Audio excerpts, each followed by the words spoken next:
জীবনে যতদিন শুক্রবার পাবেন 4টা আমল করতে ভুল করবেন না।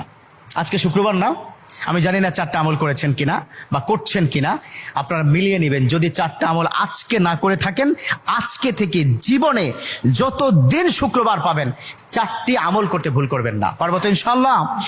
ইনশাআল্লাহ। 1, দুরূদ পড়া। আমার বিশ্বনবী দুরূদ সম্পর্কে কত অসাধারণ কথা বলেছেন। একজন সাহাবা এসে বললেন, ইলা রাসূলুল্লাহ সাল্লাল্লাহু আলাইহি ওয়াসাল্লাম, ও নবী, আমি যদি আপনার প্রতি দিনের 1/3 ধরে দুরূদ শরীফ পড়ি আমি কি নিয়ামত পাবো?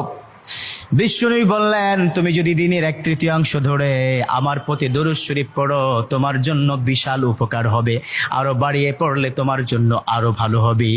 সাহাবা মহা খুশি হয়ে গেলেন, ইয়া রাসূলুল্লাহ, আমি দিনের অর্ধেক সময় জুড়ে যদি আপনার প্রতি দুরূদ শরীফ পড়ি তাহলে কি হবে? বিশ্বনবী বললেন, এটা বিশাল